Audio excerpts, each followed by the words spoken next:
और एक बड़ी अपडेट आप तक पहुंचा दे। ईरान को लेकर डोनाल्ड ट्रंप का बड़ा ऐलान सामने आया है। ट्रंप ने ईरान के साथ कारोबार करने वाले देशों में 25% टैरिफ लगाने का ऐलान कर दिया है। ये टैरिफ फौरन लागू यहां पर किया जाएगा। देखिए, अमेरिका की बौखलाहट, उसकी चेतावनी लगातार सामने आ रही है। वो कदम भी सामने आ रहा है जिसने वैश्विक तौर पर हलचल को बढ़ा दिया है। और अब ईरान से कारोबार करने वाले देशों पर 25% टैरिफ यहां पर फौरन लागू करने की बात भी कही गई। और ईरान में जारी हिंसक विरोध प्रदर्शन के बीच तेहरान के अबू जर मस्जिद में तोड़फोड़ का सीसीटीवी फुटेज भी सामने आया, जिसमें कुछ लोग देखिए मस्जिद के अंदर आपको तोड़फोड़ करते हुए नजर भी आ रहे होंगे। पास लगे सीसीटीवी कैमरे में ये सब कुछ इस तरह से कैद हो गया। गुरुवार 8 जनवरी को तेहरान की अबू जर मस्जिद के अंदर की ये तस्वीर है, जहां पर आप देखिए किस तरह से तोड़फोड़ होती है। मीडिया रिपोर्ट्स भी सामने आती है जिसके मुताबिक एक दिन बाद मस्जिद में आग भी लगा दी गई। ईरान में 2022 के बाद के सबसे बड़े विरोध प्रदर्शन की तस्वीर लगातार निकलकर सामने आ रही है और यह तेहरान से जुड़ी तस्वीर है। और ईरान के कई शहरों में देखिए, कई शहरों में सरकार के समर्थन में बड़े पैमाने पर प्रदर्शन हुए। खामनेई सरकार के समर्थन में हजारों लोग किस तरह से सड़कों पर उतर आए, उसकी तस्दीक करती हुई ये दो तस्वीरें इस वक्त आपके सामने। हजारों की तादाद में सड़कों पर ये लोग उतरे और ईरान में शांतिपूर्ण माहौल बनाए रखने की अपील की गई। खामनेई समर्थकों ने देश भर में हो रहे हिंसक प्रदर्शनों के खिलाफ विरोध जताया। उन्होंने जोर देकर कहा कि ईरान के आंतरिक मामलों में किसी भी विदेशी हस्तक्षेप को स्वीकार नहीं किया जाएगा। सरकारी समर्थकों का यह अभियान ऐसे वक्त में आया है जब देश में विरोध प्रदर्शन और तनाव लगातार बढ़ रहे हैं, अपने चरम पर पहुंच चुके हैं। प्रदर्शन में लोगों ने देशभक्ति के नारे लगाए और यहां पर एकजुटता की मिसाल देने की कोशिश की गई है। तो देश भर में हिंसक विरोध जारी है। खामनेई समर्थक सड़क पर कुछ इस तरह से उतर आए हैं। और वहीं ईरान की संसद के स्पीकर बाकिर कालीबाफ ने अमेरिका के पूर्व राष्ट्रपति को यहां पर किस तरह से चेतावनी दी है, वो यहां पर हम आपको बताते हैं। जानकारी आप तक पहुंचा दे कि कालीबाफ ने कहा कि ईरान इमाम हुसैन की कौम है जो इंतजार भी कर रही है और पूरी तरह से तैयार भी है। उन्होंने धमकी भरे लहजे में कहा कि अगर अमेरिका ने कोई कदम उठाया तो उसके क्षेत्र में जो जितने भी संसाधन हैं सब तबाह हो जाएंगे। कालीबाफ के मुताबिक अमेरिकी ठिकाने जहाज और सेनाएं किसी भी कार्रवाई की कीमत चुकाने को मजबूर होगी। ईरान की तरफ से साफ संदेश दिया गया कि किसी भी हमले का कड़ा जवाब यहां पर दिया जाएगा। तो अमेरिका को यह खुली चेतावनी, डोनाल्ड ट्रंप को यह खुली चेतावनी यहां पर देखिए दी गई है। और इस बीच अमेरिका के राष्ट्रपति डोनाल्ड ट्रंप ने कहा कि ईरान बातचीत करना चाहता है। ट्रंप ने दोहराया कि ईरान उनकी धमकी से डर गया है और अब बातचीत का रास्ता यहां पर चाहता है। डोनाल्ड ट्रंप ने यह भी कहा कि हम भी ईरान के साथ मीटिंग पर काम कर रहे हैं।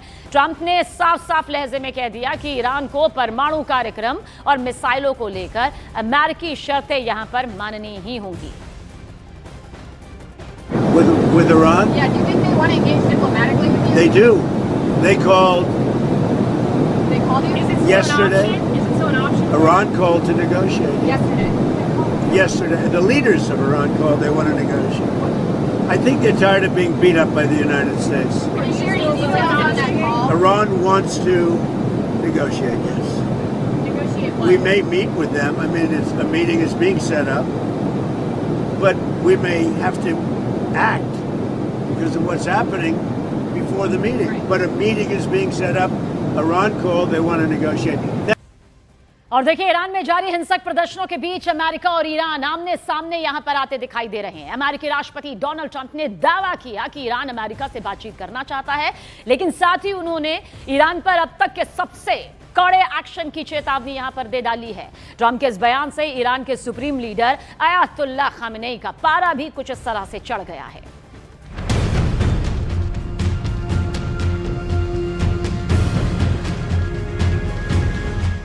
ट्रंप ने ईरान पर कड़े एक्शन का किया दावा।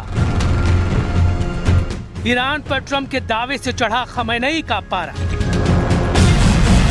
ईरान में जारी विरोध प्रदर्शनों के बीच अमेरिका और ईरान के बीच टकराव और तेज होता दिख रहा है।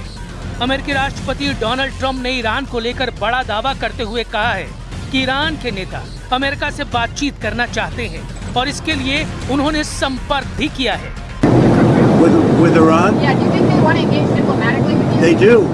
They called Yesterday, Is it still an option? Iran called to negotiate. Yesterday. Yesterday, the leaders of Iran called. They want to negotiate. I think they're tired of being beat up by the United States. Can you share any details on that call? Iran wants to negotiate. Yes, Negotiate what? we may meet with them. I mean, a meeting is being set up, but we may have to act because of what's happening before the meeting. But a meeting is being set up. Iran called. They want to negotiate. Trump ने चेतावनी भरे लहजे में कहा है कि Iran ने सारी सीमाएं लांघ दी हैं और अमेरिका ईरान के खिलाफ ऐसा हमला करने पर विचार कर रहा है जैसा पहले कभी नहीं हुआ। ट्रंप के मुताबिक अमेरिका के पास बेहद मजबूत विकल्प मौजूद हैं और इस पर अमेरिकी सेना विचार कर रही है। To be some people killed that aren't supposed to be killed. These are violent. If you call them leaders, I don't know if they're leaders or just they rule through violence. But we're looking at it very seriously. The military is looking at it, and we're looking at some very strong options. We'll make a determination. But we get a full report. I'm getting an hourly report, and we're going to make a determination. खamenei ने की Trump के हारने की भविष्यवाणी। वहीं दूसरी तरफ Iran के सुप्रीम लीडर आयतुल्लाह खamenei ने सोशल मीडिया प्लेटफॉर्म एक्स पर ट्रंप पर तीखा हमला बोला। खamenei ने ट्रंप को अहंकार और घमंड से भरा हुआ बताते हुए लिखा कि खुद को दुनिया का फादर फिगर बताने वाले ट्रंप अहंकार और घमंड से भरे बैठे हैं और पूरी दुनिया पर फैसला सुना रहे हैं। उन्हें ये जानना चाहिए कि दुनिया के अत्याचारी उत्पीड़क जैसे फराओ, निमरूद, रजा खान, मोहम्मद रजा जैसे लोग जब चरम पर थे वो पराजित हुए थे, ये भी पराजित होगा। इस बीच ईरान के राष्ट्रपति मसूद पेजेश्कियान ने भी ट्रंप को करारा जवाब देते हुए कहा कि ईरान किसी भी विदेशी ताकत को देश में फूट डालने की इजाजत नहीं देगा। उन्होंने जनता से अपील की कि कोई अराजकता न फैलाए, कोई किसी की जान न ले और दंगाइयों और हथियारबंद आतंकवादियों से खुद को अलग रखे। I want to give assurance to our people that we are here to to get rid of the violations that are happening inside and outside.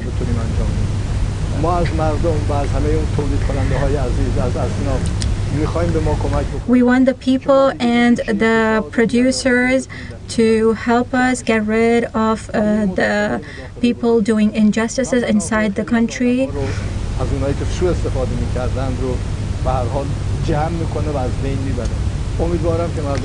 We hope that the people will help us. Pezeshkian ने America की नीतियों पर निशाना साधते हुए कहा कि अमेरिकी राष्ट्रपति को वेनेजुएला, गाजा और दुनिया के अन्य हिस्सों में की जा रही कार्रवाइयों पर शर्म आनी चाहिए। उधर ईरान में जारी प्रदर्शनों को इजराइल का खुला समर्थन मिला है। 2 हफ्तों से ज्यादा समय से जारी इन प्रदर्शनों में अब तक सैकड़ों लोगों के मारे जाने और हजारों की गिरफ्तारी की खबरें हैं, जबकि इंटरनेट और फोन सेवाएं बाधित होने से हालात की पूरी तस्वीर सामने आना मुश्किल बना हुआ है। इस बीच ईरान की संसद ने चेतावनी दी है कि अगर अमेरिका ने हमला किया तो अमेरिकी और इजरायली ठिकाने ईरान के निशाने पर होंगे।